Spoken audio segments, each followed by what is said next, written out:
बैठ करके हमारे एमपी साहिबा का धन्यवाद देना चाहूँगा, विश्वराज सिंह जी का धन्यवाद देना चाहूँगा, जिन्होंने दोनों ने इस घड़ी में हमारी मदद करी और राजनीति में जिस दिन ये शुचिता खत्म हो जाएगी, ये ईमानदारी खत्म हो जाएगी कि हमारा बीजेपी से एमएलए है क्योंकि घोषणा इसलिए कि वो बीजेपी से सांसद है, कोई अगर उन्होंने अच्छा काम किया है तो मैं धन्यवाद देता हूँ हमारे सारी तमाम पार्टी की तरफ से कि हमारे लीडर को, हमारे पार्टी की विचारधारा वाले एक सरपंच को बहाल कराने में सच्चाई का साथ दिया, उन्होंने कोई गलत काम नहीं किया था, उसके लिए साथ दिया, उसका धन्यवाद देता हूँ। और तो और इस पूरे प्रकरण के अंदर जिस तरह से गुर्जर समाज नामबंद होकर के अम्बालाल जी के साथ लगा, जिस तरह से हमारे तमाम युवा साथियों की हौसला अफजाई रही, कांग्रेस के तमाम सीनियर लीडर्स का उनको मार्गदर्शन रहा और जो इन्होंने लड़ाई लड़ी वो फाइट टू फिनिश थी। कोई सोच सकता है भारतीय जनता पार्टी का राज नारायण सिंह जी सत्ता हाथ में हो, चौथी बार का विधायक है, तो पहली बार के विधायक ठीक है अम्बालाल जी, जो धोबी पछाड़ मारा है ना, ये चौथी बार के एमएलए के धोबी पछाड़ मारा है, वो छोटी मोटी चीज। अब हरि सिंह जी की कमर की पसलियां टूट गई है इस पछाड़, अब नहीं करेंगे किसी सरपंच पे हाथ बिना बात नहीं डाले, और डाले तो जैसा हमारा नेता राहुल गांधी कह रहा है कि जो डरेगा वो मरेगा और डर के आगे जीत, तो जो डरेगा नहीं वो जीत लेगा, ये निश्चित तौर पर पता है। और आप लड़ाई लड़ने में जो मेहनत करी, ताकत लगाई, 15 बार 10 बार जहां जाना था वहां गए, और राजनीति में कहा जाता है साम दाम दंड भेद, किसी भी तरीके से सफलता हासिल की जाए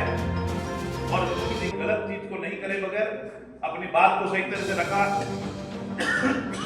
कि भाई एमपी का फंड था, एमपी के फंड पे एमपी का नाम लिखा जाता है।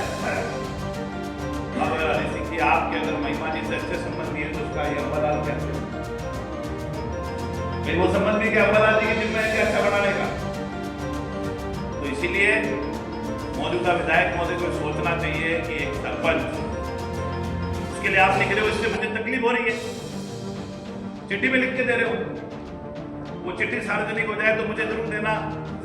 कि अगर एक विधायक को जो चौथी बार विधायक बन गया, उसको एक मात्र सरपंच से अगर तकलीफ हो रही है, उसकी ताकत का अंदाजा लगा सकते हो कि अगर वीर देवगढ़ में सबसे कमजोर कोई आदमी है तो हरि सिंह। आज पिछला कांग्रेस राज की बात होती है, पूरा राज चला, हम लोगों ने किसी सरपंच के साथ अन्याय नहीं किया। हमने कहा कि हो सकता है सरपंच भाजपा मानसिकता का हो सकता है, होते भी है, और हमारे यहाँ ज्यादातर भाजपा मानसिकता के थे। एक और बात मैं बताना चाहता हूँ, तो इस पूरे इलाके में किसी एक सरपंच के खिलाफ आंसू भाई गवाह है, किसी एक सरपंच के खिलाफ इस कारण से नहीं किया कि मेरा कोई शिलालेख पे नाम नहीं लिख रहा या क्या नहीं लगा, और मेरे पे मातेश्वरी कृपा है और आप लोगों का मार्गदर्शन रहा, लक्ष्मण सिंह जी ने, और आप लोगों ने हमको राजनीति सिखाई। कोई ऐसा मौका ही नहीं आया कि किसी सरपंच ने मुझे कहा हो कि साहब आपका नाम नहीं लिखेंगे, वो तो आगे होके कहते थे साहब भले हमारे कुछ भी हो, नाम तो आपका ही रहेगा।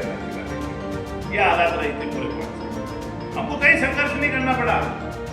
जितने तमाम सरपंच आज हरि सिंह जी की चमचागिरी कर रहे हैं, वो सरपंच शिलालेख ले लेके घूम रहे, मैंने कभी नहीं कहा कि मेरा नाम लिखो रुपया मत लिखो, और इतना मुकदमेबाजी करने की जरूरत क्या आ रही है? अरे अगर आपका काम अच्छा होगा तो सरपंच कोई भी हो, ज्यादा दूर क्यों जाते हैं? हरि सिंह जी का सच्चा भांजा जाके देखे हो, काला देखे अंदर सारे शिलालेख मेरे लगे, वो भी नहीं कर पाया ऐसे, क्योंकि मन ही मन में जान जा भांजा रहे, वो भी जान गया इस बात को कि काम तो सुदर्शन सिंह ला रहा है, कैसे शिलालेख नहीं लिखे, सारी दुनिया भर के काम लाओ, कोई सरपंच मना नहीं करता हरि सिंह जी, पर आप 2-2 साल तक गायब रहो इलाके से, फोन नहीं उठाओ सरपंच के, फोन नहीं उठाओ किसी के, तो निश्चित तौर पे कौन लिखने वाला शिलालेख? आप नगर पालिका चेयरमैन के तौर पे थे या शोभालाल जी खुद भी नगर पालिका चेयरमैन के तौर पे रहे, कभी ऐसे अपने को नाम लिखाने का संघर्ष करना पड़ा क्या? राष्ट्रीय गवाह है, नाम लिखाने का कोई संघर्ष नहीं था।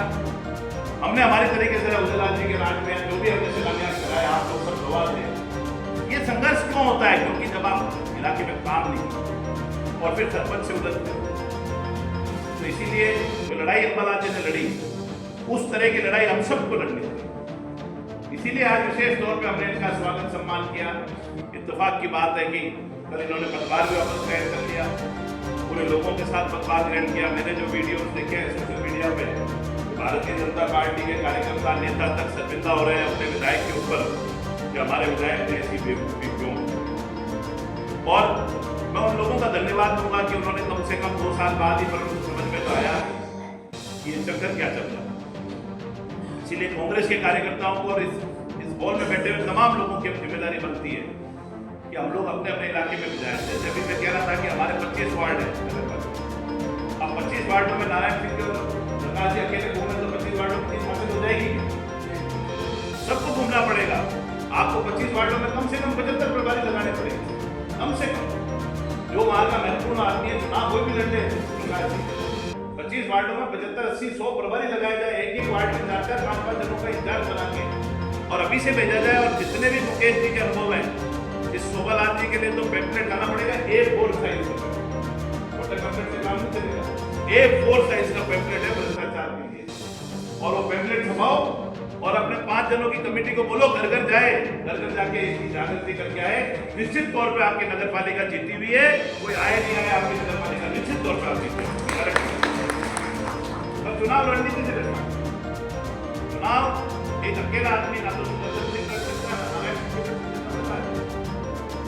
यही सेम का सेम रणनीति हमारे मंडल अध्यक्ष, तमाम मंडल अध्यक्षों से मैं अनुरोध करना चाहूंगा। तमाम मंडल अध्यक्ष और यहाँ नहीं मीटिंग में आ रहे हैं, वो भी, और हमारे ब्लॉक अध्यक्ष गण